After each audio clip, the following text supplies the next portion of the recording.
नमस्कार, स्वागत है आपका राज्यसभा टीवी में। मैं हूं अमृता राय। सबसे पहले सुर्खियां। कांग्रेस अध्यक्ष सोनिया गांधी ने कहा, नेहरू के आदर्शों से भटकना देश हित में नहीं, नेहरू के सपनों को मिटाने की कोशिश का आरोप। जम्मू कश्मीर के माचिल फर्जी एनकाउंटर मामले में सेना के 2 अधिकारियों समेत 5 को उम्र कैद। 2010 में बारामूला के 3 युवकों की हत्या के दोषी। छत्तीसगढ़ में ऑपरेशन मामले की होगी न्यायिक जांच। गिरफ्तार डॉक्टर का आरोप, दवाओं से हुई मौतें। विश्व व्यापार संगठन में भारत को बड़ी कामयाबी। भारत अमेरिका के खाद्यान्न सुरक्षा पर गतिरोध दूर। व्यापार सुगमता करार लागू करने का रास्ता साफ। और रोहित शर्मा ने खेली वनडे की सबसे बड़ी पारी। श्रीलंका के खिलाफ बनाए 264 रन। कोलकाता मैच में भारत ने दिया 405 रनों का विराट लक्ष्य। और अब पहली खबर। जम्मू कश्मीर के माचिल सेक्टर में 4 साल पहले हुए फर्जी एनकाउंटर मामले में सेना के 2 अधिकारियों समेत 5 जवानों को उम्र कैद की सजा सुनाई गई है। सैनिक अदालत ने इन सभी को बारामूला के 3 नागरिकों की हत्या का दोषी पाया है। मुख्यमंत्री उमर अब्दुल्ला ने फैसले का स्वागत किया है। 29 अप्रैल 2010 को हुए इस एनकाउंटर की जांच में मेजर और कर्नल सहित 5 फौजियों का कोर्ट मार्शल किया गया और अब उन्हें उम्र कैद की सजा सुनाई गई है। इनके परिवारजनों ने सैन्य अदालत के फैसले पर संतोष जताया है। हम बहुत खुशी में है, इस वक्त भी हम बहुत खुशी में है कि इनको उम्र कैद हुआ है। सेना की ओर से मारे गए युवकों के परिजनों को नौकरी और मुआवजा दिया गया था। पूर्व सैन्य अधिकारियों ने भी दोषी सैन्य कर्मियों के खिलाफ कड़ी कार्रवाई को जायज ठहराया है। आर्मी अपने किसी भी मेंबर को कोई भी इनडिसिप्लिन का एक्ट हो या रूल्स ऑफ एंगेजमेंट के खिलाफ कोई काम किया हो, उसको कभी माफ नहीं करती है। पहले भी लोग हैं जो गुनाहगार पाए गए हैं, उनको भी सजा मिली है। ये एक और उदाहरण है कि लाइफ टर्म 5 आदमियों को मिली, क्योंकि उनका जो गुनाह था वो साबित हो गया है। हाल ही में बडगाम जिले में भी सेना ने 3 युवकों पर आतंकी होने के शक में गोली चलाई थी, जिसमें 2 युवकों की मौत हो गई थी। बाद में सेना ने माफी मांगते हुए उनके परिवारजनों को 10-10 लाख रुपए मुआवजे की घोषणा की थी। रविंद्र सिंह शौरान, राज्यसभा टीवी। और इस मसले पर बातचीत करने के लिए हमारे साथ पूर्व वार्ताकार, जम्मू कश्मीर के मामले में पूर्व वार्ताकार यानी इंटरलोक्यूटर रहे MM अंसारी साहब हैं। बहुत बहुत स्वागत है अंसारी साहब। दरअसल आज जो आर्मी ने अपने अधिकारियों को सजा सुनाई है, इसके क्या सांकेतिक महत्व हैं? पहली बात तो मैं कहना चाहूँगा कि ये बहुत एक इम्पॉर्टेंट डिसीज़न है आर्मी का, और मैं समझता हूँ कि पिछले 60 सालों में ये पहली एक अच्छी खबर मिली है जो आर्मी ने अपने जुडिशल सिस्टम, जो अपना जो जस्टिस सिस्टम है, उसका इस्तेमाल करते हुए जो 5 या 7 सोल्जरों को जो सज़ा दी है, ये एक बहुत ही महत्वपूर्ण, बहुत ही इम्पॉर्टेंट। इससे पहले भी अभी जस्ट हाल में हमने आपको उस दिन भी बुलाया था जब आर्मी ने खुद स्वीकार किया था जो 2 या 3 बच्चों के इनकाउंटर हुए थे, उसमें भी आर्मी ने अपनी गलती मानी थी। यही मैं आपसे अर्ज कर रहा हूँ कि ये पहली दफ़ा ऐसा हुआ है, और ख़ास करके इसी नवंबर महीने में हुआ है कि जहाँ 2 लड़कों को पहले भी एक गलती से मारा गया। नहीं, वो तो गलती आर्मी स्वीकार कर लिया है, और ये तो इनकाउंटर था, बहुत ही साफ ये केस था।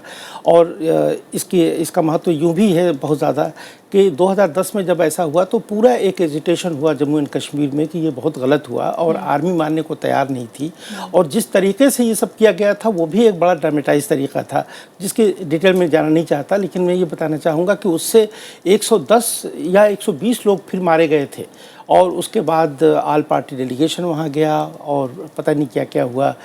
इसके बाद तो सबको मालूम है। तो जो आपने संकेत की बात की है, तो मैं ये समझता हूँ कि ये एक बहुत ही बड़ा एक अच्छा संकेत गया है कि बावजूद इसके कि वहाँ पे कुछ इस तरह के ड्रैकोनियन लॉज हैं, पब्लिक सेफ्टी एक्ट है या आर्मी के जो स्पेशल पावर एक्ट है, उसके बाद भी जितने भी हमारे ह्यूमन राइट्स वायलेशन हुए हैं, जो इनकाउंटर्स हुए या रेप केसेस हुए, अब तक इस तरह के केसेस आए हैं कि अगर 100 में से शायद 10-20 ही % जो है केसेस में ये पकड़ में आता था, बाकी को सबको आर्मी ये कह देती थी या सिक्योरिटी फोर्सेस की, ये सब जो है गलत इल्ज़ामात हैं।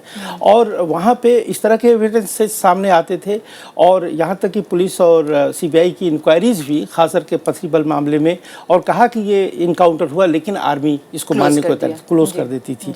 तो इस तरह से मैं समझता हूँ कि ये एक बहुत ही महत्वपूर्ण है और ये इंडिकेट करता है कि अगर आइंदा इस तरह का अगर न्याय मिलता रहे लोगों को, तो मैं समझता हूँ कि ये काफ़ी इससे वहाँ के माहौल के विश्वास बहाल होगा। लेकिन क्या हम ये भी माने कि अब आर्मी जो है वो अपनी क्रिटिकल रिव्यू के लिए तैयार हो गई है?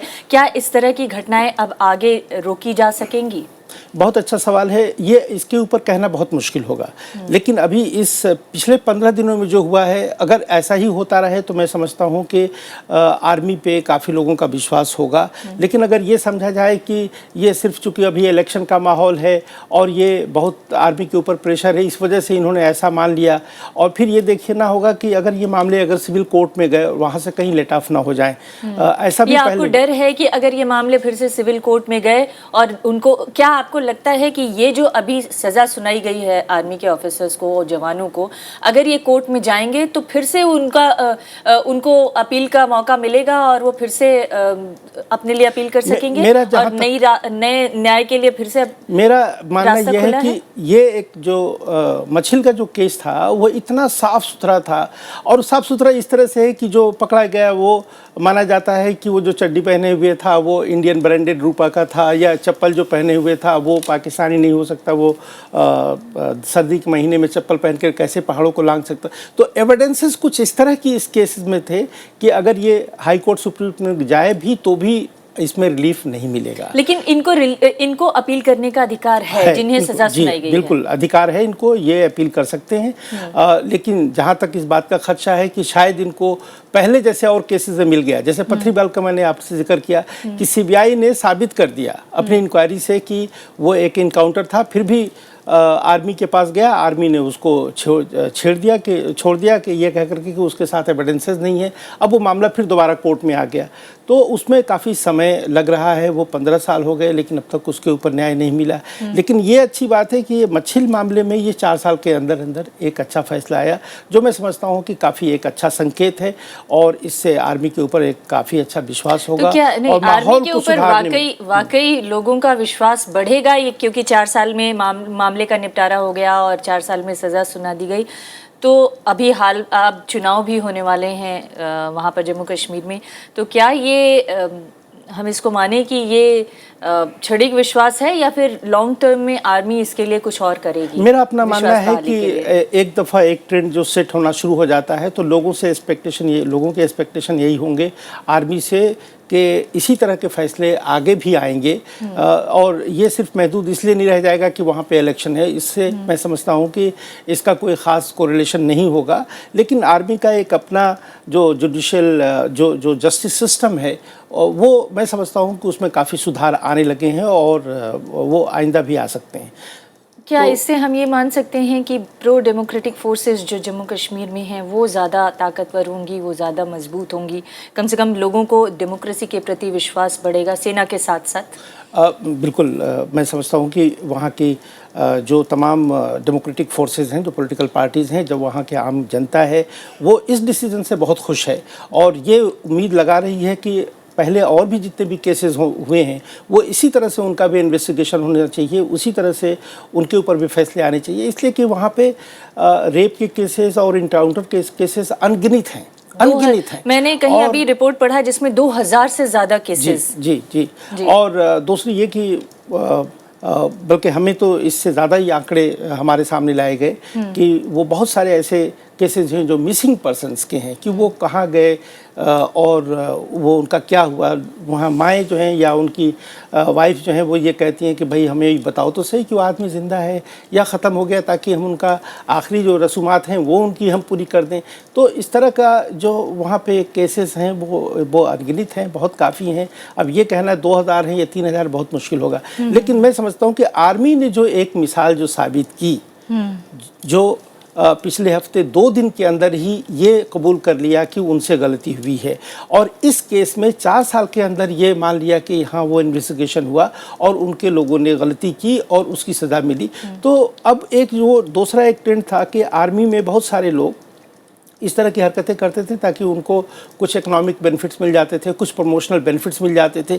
तो इससे एक डिटरेंस भी ज़रूर क्रिएट हो जाती है कि ये जो सोल्जर्स हैं, जो आर्मी या सिक्योरिटी फोर्सेस के हैं, कोई ऐसा गलत काम नहीं करेंगे, इसलिए कि उनको मालूम है कि उनके यहाँ जो अपना जो जस्टिस सिस्टम है वो काफ़ी डिटरेंस तो रहेगा, लेकिन क्या आर्मी इससे आगे बढ़कर प्रोएक्टिव रोल निभाएगी ताकि वहाँ की जनता के प्रति आर्मी को ज़्यादा संवेदनशील बनाया जाए? क्या इस तरह के कोई कदम उठा रही है आर्मी? मैं समझता हूँ कि अभी जो हुआ है उससे तो कोई वजह नहीं है कि हम ये कहें कि आर्मी ऐसा आइंदा भी नहीं करेगी। मैं समझता हूँ कि नहीं, हमने ये नहीं पूछा एनकाउंटर्स तो रुकेंगे, ये एक सवाल है, लेकिन उसके अलावा सवाल ये है कि जनता के अंदर विश्वास बहाली के लिए, जनता के प्रति सेना को ज़्यादा संवेदनशील बनाने के लिए, सेंसिटिव बनाने के लिए क्या आर्मी को और ज़्यादा कुछ और अभियान नहीं चलाने चाहिए, चाहे वो जागरूकता से जुड़ा हो या संवाद से जुड़ा हुआ हो या किसी और तरीके का? नहीं, देखिए इस तरह की कोशिशें तो वहाँ पहले भी चलती रही हैं, लेकिन कभी कभी ये देखा जाता था कि ये बिल्कुल आईवाश फॉर्मेलिटीज़ थी।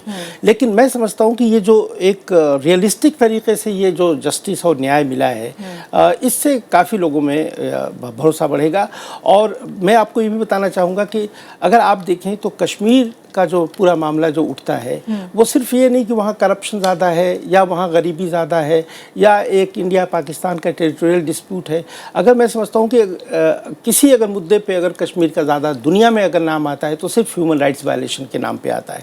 ह्यूमन राइट्स वायलेशन, और फिर उसके ऊपर जस्टिस नहीं होता, न्याय और इंसाफ नहीं होता। तो एक पहली दफ़ा एक ऐसी कोशिश हुई है कि आर्मी ने, सिक्योरिटी फोर्सेस ने इंसाफ किया है, और मुझे पूरी उम्मीद है कि आइंदा भी इस तरह का इंसाफ मिलता रहेगा। उससे हमें कश्मीरियों के दिल जीतने में और हमारी आर्मी की क्रेडिबिलिटी को बढ़ाने में काफ़ी मदद मिलेगी। अंसारी साहब, बार बार एक बात होती रही है, आफ्सपा को हटाने की मांग होती रही है। क्या इसके आगे अब ये भी कदम उठाने की मांग होगी कि दरअसल आर्मी विश्वास बहाली तो कर रही है, लेकिन विश्वास बहाली का बड़ा रास्ता यह है कि वहाँ से आफ्सपा हटा लिया जाए?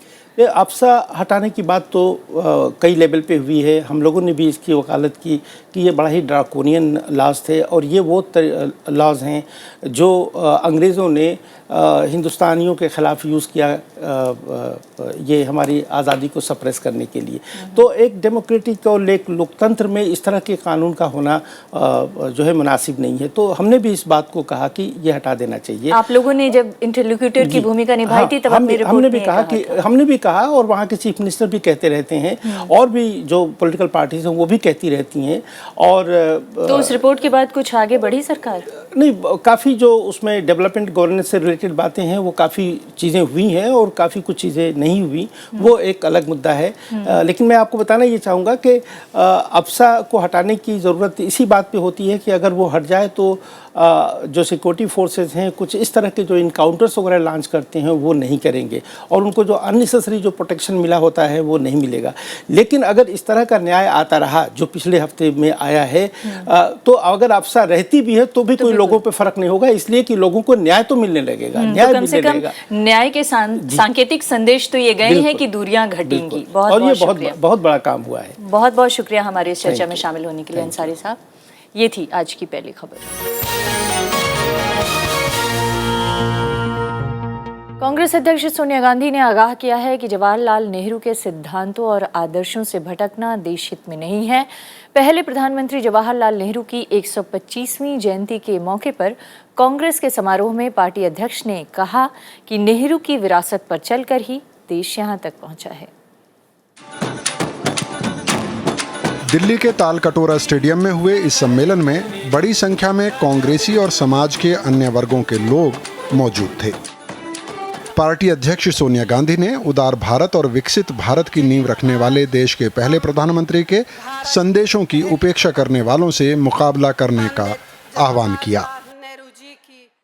आज हमें इस संकल्प के साथ यहाँ से जाना है कि हम उन विचारधाराओं, उन संस्थाओं और उन व्यक्तियों का मुकाबला करेंगे जो नेहरू जी के दिए उदार भारत की इमारत को तहस नहस करना चाहते हैं। पार्टी अध्यक्ष ने कहा कि जवाहरलाल नेहरू स्वप्नदर्शी और वैज्ञानिक नजरिए से देश को आगे ले जाना चाहते थे।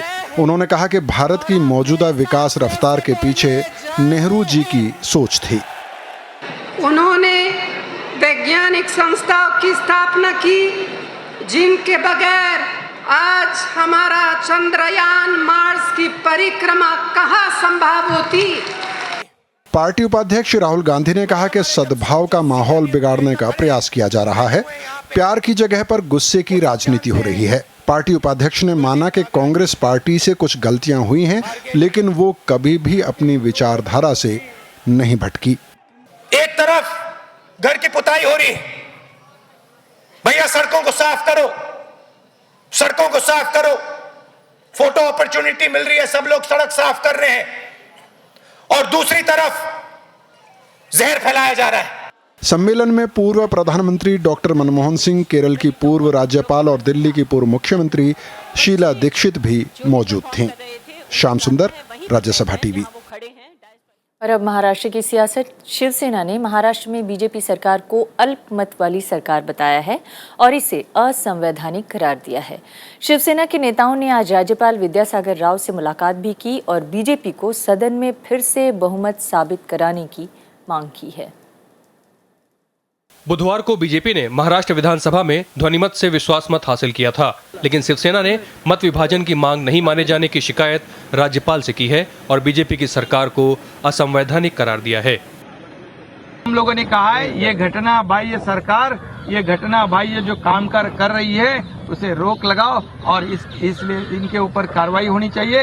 ये सरकार ने फिर एक बार विश्वासदर्शक प्रस्ताव लाके जन सामने बहुमत सिद्ध करना चाहिए। आज भी ये सरकार माइनॉरिटी में है, ऐसा हमारा आरोप है। बीजेपी का कहना है कि सदन में बहुमत साबित करने के दौरान किसी नियम का उल्लंघन नहीं किया गया। भारतीय जनता पार्टी के सरकार ने विश्वास मत हासिल किया, ये बिल्कुल कानूनी तरीके से हुआ है, ऐसी मेरी राय है। मैं भी महाराष्ट्र विधान परिषद का 12 साल सदस्य रहा हूं और डिवीजन मांगने का एक तरीका और समय होता है। अगर उसमें डिवीजन नहीं मांगा तो सभापति निर्णय घोषित करते हैं। कांग्रेस ने भी बीजेपी सरकार को अल्पमत वाली सरकार बताते हुए बहुमत साबित करने के तरीके को असंवैधानिक बताया है। कांग्रेस भी इस मामले में राज्यपाल से मुलाकात करेगी। Bureau report, Rajya Sabha TV. Chhattisgarh परिवार नियोजन ऑपरेशन मामले की न्यायिक जांच होगी। मुख्यमंत्री रमन सिंह ने आज इसका ऐलान कर दिया। इस मामले में गिरफ्तार डॉक्टर ने आरोप लगाया है कि महिलाओं की मौत की वजह शिविर में दी गई दवाएं हैं। दूसरी तरफ संयुक्त राष्ट्र के महासचिव बान की मून ने भी राज्य में महिलाओं की मौत पर चिंता जताई है। आपको बता दें कि राज्य में ये जो परिवार नियोजन ऑपरेशन हुआ उसमें 1 दर्जन से ज्यादा महिलाओं की मौत हो गई। छत्तीसगढ़ के मुख्यमंत्री रमन सिंह गुरुवार को बिलासपुर के अपोलो अस्पताल पहुंचे। उन्होंने परिवार नियोजन के लिए ऑपरेशन कराने वाली बीमार महिलाओं का हालचाल पूछा। रमन सिंह ने कहा कि मरीजों को बेहतर इलाज मुहैया कराया जा रहा है। मुख्यमंत्री ने इस मामले की न्यायिक जांच कराने का भी ऐलान किया। जुडिशियल इंक्वायरी में आपको सभी तथ्यों का जवाब 100% मिल जाएगा मित्रों, और हम कहीं भी किसी भी बात को न छुपाना चाहते, कठोरतम कार्रवाई करके दिखाएंगे। पुलिस ने गुरुवार की रात आरोपी डॉक्टर आर.के. गुप्ता को गिरफ्तार किया था। डॉक्टर गुप्ता का आरोप है कि महिलाओं की मौत ऑपरेशन में लापरवाही से नहीं बल्कि शिविर में दी गई दवाओं के चलते हुई है। मेरे को इसे ठहराया जा रहा है कि हो सकता है ऊपर से प्रेशर हो और केवल मेरे को ही दोषी मान रहे हैं। इस बीच राज्य सरकार ने शिविर के दौरान बांटी गई 6 दवाओं की बिक्री रोक दी है। राष्ट्रीय मानवाधिकार आयोग ने भी राज्य सरकार को नोटिस जारी किया है। आयोग ने 2 हफ्ते के भीतर रिपोर्ट मांगी है। We have taken notice of that. We issued notice. We have called for a report. We will also even think of sending a team. Congress ने छत्तीसगढ़ सरकार पर इस मामले को दबाने का आरोप लगाया है। 9 महिलाएं क्रिटिकल हैं, आईसीयू में हैं, 45 महिलाएं यहाँ भर्ती हैं और चिंताजनक स्थिति है। उधर संयुक्त राष्ट्र के महासचिव बान की मून ने भी महिलाओं की मौत पर चिंता जाहिर की है। छत्तीसगढ़ के बिलासपुर में 1 हफ्ते के दौरान कई परिवार नियोजन शिविर लगाए गए थे। इसमें 138 महिलाओं के ऑपरेशन किए गए। बाद में हालत बिगड़ने पर 123 महिलाओं को अस्पताल में भर्ती कराया गया। 13 महिलाओं की मौत हो चुकी है और कई मौत से जूझ रही हैं। विपिन चौहान, राज्यसभा टीवी। और विपक्ष बार बार ये मांग कर रहा है इस पूरे मामले में कि हेल्थ मिनिस्टर को इस्तीफा देना चाहिए, क्योंकि ये जो परिवार नियोजन ऑपरेशन हुआ था वो हेल्थ मिनिस्टर के इलाके में ही हुआ था, छत्तीसगढ़ के। आगे की खबर का रुख करते हैं। सुप्रीम कोर्ट ने आज बिहार और छत्तीसगढ़ सरकार को गुमशुदा 464 बच्चों को जल्द तलाशने का निर्देश दिया है। कोर्ट ने उन्हें महीने भर के भीतर इस बारे में रिपोर्ट पेश करने के लिए भी कहा है। गुमशुदा बच्चों की तलाश में विफल रहने पर मध्य प्रदेश के मुख्य सचिव को भी कोर्ट ने नोटिस जारी किया है। गुमशुदा बच्चों से जुड़ी याचिका पर सुनवाई करते हुए सुप्रीम कोर्ट ने सख्त रुख दिखाया है। मुख्य न्यायाधीश एचएल दत्तू की अध्यक्षता वाली खंडपीठ ने बिहार सरकार को गुमशुदा बच्चों को खोजने के लिए 3 हफ्तों का समय दिया है।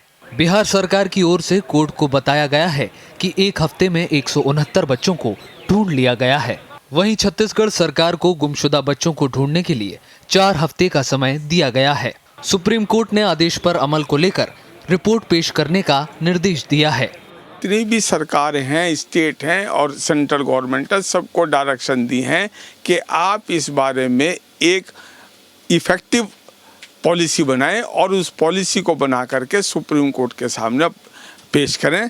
सुप्रीम कोर्ट ने मध्य प्रदेश सरकार से गुमशुदा बच्चों की तलाश में ढिलाई को लेकर नाराजगी जताई।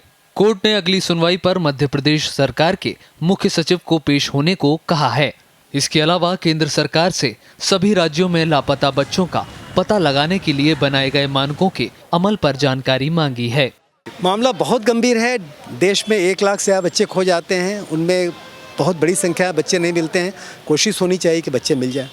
सुप्रीम कोर्ट ने 30 अक्टूबर को सुनवाई करते हुए बच्चों की गुमशुदगी के मामले में तुरंत एफआईआर न दर्ज करने पर नाराजगी जताई थी। उसने बिहार और छत्तीसगढ़ सरकार को गुमशुदा बच्चों को खोजने के बारे में हलफनामा दाखिल करने को कहा था। Bureau report, Rajya Sabha TV. Supreme court ने बेघर लोगों को आवास मुहैया कराने के लिए राज्यों की ओर से चलाए जा रहे कदमों को नाकाफी बताया है। कोर्ट ने केंद्र सरकार को अगले 10 दिन के भीतर राज्यों के मुख्य सचिवों की बैठक बुलाने का भी निर्देश दिया है। कोर्ट ने शहरी विकास मंत्रालय से देश भर के सभी बेघर लोगों को आवास मुहैया कराने के लिए कदम उठाने को और पता लगाने को कहा है। कोर्ट ने केंद्र सरकार से अगले 10 दिन में सभी राज्यों के मुख्य सचिवों की बैठक बुलाने के लिए कहा है। इसमें देश भर के बेघर लोगों को आवास मुहैया कराने के लिए उठाए जा रहे कदमों पर चर्चा होगी। मुख्य न्यायाधीश एचएल दत्तू की अगुवाई वाली 3 सदस्यीय पीठ ने 3 हफ्ते के भीतर रिपोर्ट दाखिल करने को कहा है। अपने आप में एक बहुत बड़ा सख्त रुख अपनाया है सुप्रीम कोर्ट ने, और मैं समझता हूँ कि सुप्रीम कोर्ट की चेतावनी के बाद जल्दी ही ये दोनों काम हो जाएंगे। संविधान हमारा कहता है हर आदमी को, चाहे वो भले ही नशा ही कर रहा हो या जो भी कर रहा हो, लेकिन उसको जीने का अधिकार है। और गवर्नमेंट की, सबकी, समाज के हर व्यक्ति की जिम्मेदारी है कि उनकी लाइफ को हम सेव करें। कोर्ट ने कहा है कि वो राजधानी दिल्ली में बेघर लोगों से जुड़े मामले में सुनवाई नहीं करेगी, क्योंकि दिल्ली हाई कोर्ट इस मामले में नजर रख रही है।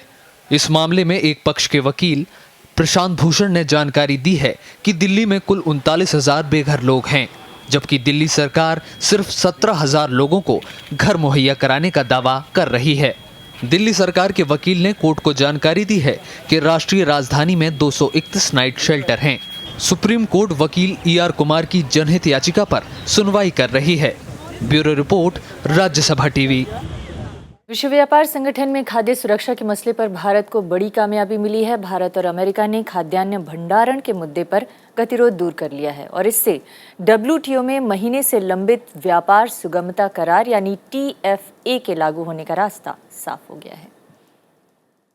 We are extremely happy that India and the United States of America have successfully resolved their differences relating to the issue of public stock holding for food security purposes in the WTO in a manner that addresses our concerns. गतिरोध खत्म होने के बाद भारत विश्व व्यापार संगठन में व्यापार सुगमता करार को समर्थन देगा। भारत खाद्य सुरक्षा से जुड़ी चिंताओं के संतोषजनक हल के बाद ही समर्थन पर तैयार हुआ। अगले महीने WTO की आम बैठक में खाद्य सुरक्षा पर भारतीय प्रस्ताव की समीक्षा की जाएगी। We urge the WTO membership to take this forward in the General Council on behalf of the Ministerial Conference and pave the way to spurring the WTO to much more such successes. इस बीच वाम दलों ने मांग की है कि करार की शर्तों का खुलासा किया जाए। We don't know what India has agreed to because the USA is very clear they want unbridled access to our agricultural markets. पिछले साल दिसंबर में भारत ने बाली में WTO के वैश्विक व्यापार प्रोटोकॉल का विरोध किया था। भारत की दलील रही थी कि अमेरिका और यूरोप के विकसित देश अपने किसानों को तो मनमानी सब्सिडी देते हैं, लेकिन गरीब देशों की फूड सब्सिडी पर बंधन लगाना चाहते हैं। कृति मिश्रा, राज्यसभा टीवी। भारत और चीन के रिश्ते सुधारने के प्रयास शुरू हो गए हैं। म्यांमार की राजधानी नेपिटा में गुरुवार को दोनों ही देशों के प्रधानमंत्रियों के प्रतिनिधि मंडल स्तर की बातचीत में इसके संकेत भी मिले हैं। बाकी कुछ बातें ऑस्ट्रेलिया में होंगी, जब चीन के राष्ट्रपति शी जिनपिंग और प्रधानमंत्री नरेंद्र मोदी व्यक्तिगत रूप से बातचीत करेंगे। नेपिटो में ईस्ट एशिया शिखर सम्मेलन में गुरुवार को प्रधानमंत्री नरेंद्र मोदी और चीन के प्रधानमंत्री ली कश्यांग दोनों मौजूद थे। इस मौके पर दोनों की प्रतिनिधिमंडल स्तर की बात भी हुई। चीनी प्रधानमंत्री ने नरेंद्र मोदी को चीन आने का निमंत्रण दिया। Mr. Prime Minister, it is a great pleasure to see you in Myanmar. I recall that last May, when you took office as Indian Prime Minister, we had a telephone conversation and I extended to you my warm congratulations. And now there is a feeling of warmth inside of me to finally see you face to face. I want to use this opportunity to renew my formal invitation to you to pay an earliest possible visit to China. प्रधानमंत्री ने उचित माहौल बनने पर जल्द ही चीन की यात्रा पर आने की बात कही। उन्होंने ली कश्यांग को भारत में चीन के राष्ट्रपति की हाल ही में किए गए स्वागत की याद दिलाई। प्रेसिडेंट की भारत यात्रा बहुत ही सफल रही और मुझे खुशी इस बात की हुई कि उन्होंने पहले मेरे होम स्टेट में आने के लिए कार्यक्रम बनाया और अपने आप में शायद कई वर्षों के बाद चीनी राष्ट्रपति का इतना बड़ा भव्य सम्मान भारत की धरती पर हुआ हो और मेरे हिसाब से वो यात्रा यादगार रहेगी। इसके पहले प्रधानमंत्री ने सम्मेलन में दक्षिण चीन सागर में चीन को अंतर्राष्ट्रीय मानदंड को मानने की सलाह दी। नेपिटो में नरेंद्र मोदी ने दिन की शुरुआत रूस के प्रधानमंत्री दमित्री मेदवेव के साथ बैठक से की, जबकि शाम में वो ऑस्ट्रेलिया में G20 शिखर सम्मेलन में भाग लेने के लिए रवाना हो गए। अखिलेश सुमन, राज्यसभा टीवी। और अब बात क्रिकेट की। भारतीय सलामी बल्लेबाज रोहित शर्मा ने आज के दिन को क्रिकेट के इतिहास में यादगार बना दिया। श्रीलंका के खिलाफ चौथे मैच में रोहित ने वनडे इतिहास की सबसे बड़ी पारी खेली। सहवाग के रिकॉर्ड को तोड़ते हुए रोहित ने 264 रन बनाए। रोहित का वनडे में ये दूसरा दोहरा शतक है। कोलकाता मैच में भारत ने श्रीलंका को 405 रनों का विशाल लक्ष्य दिया है।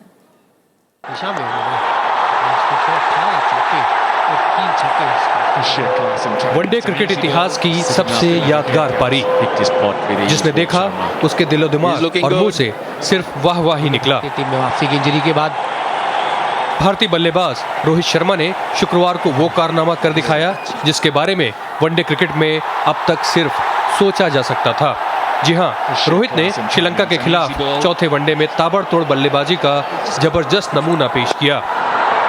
देखते ही देखते रोहित ने 264 रन बना डाले। ये वनडे इतिहास का सबसे बड़ा स्कोर है। रोहित ने अपनी पारी में 33 चौके और 9 छक्के लगाए।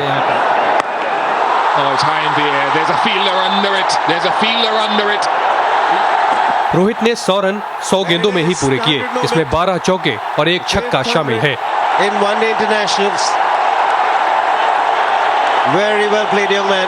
रोहित ने 150 के आंकड़े को 125 गेंदों में पूरा कर लिया।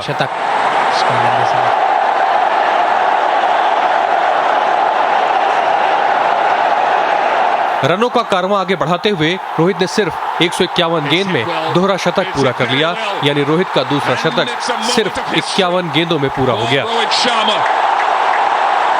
First batsman to score 2 double hundreds in ODI. 250 के स्कोर पर पहुंचने के लिए रोहित ने 166 गेंदों का सहारा लिया, यानी सिर्फ 15 गेंद में 50 run. Rohit Sharma now becomes the highest score. पारी की आखिरी गेंद पर रोहित शर्मा कुलशेखरा की गेंद पर आउट हो गए, लेकिन रोहित ने 264 रनों की अविश्वसनीय पारी खेलकर वनडे क्रिकेट का सबसे बड़ा निजी स्कोर बना डाला। इससे पहले वनडे क्रिकेट में सबसे ज्यादा रनों का रिकॉर्ड वीरेंद्र सहवाग के नाम पर था। रोहित का वनडे में ये दूसरा शतक है। इसके पहले 2 नवंबर 2013 को उन्होंने ऑस्ट्रेलिया के खिलाफ 209 रनों की पारी खेली थी। Bureau report, Rajya Sabha TV. इस बुलेटिन में फिलहाल इतना ही। नमस्कार।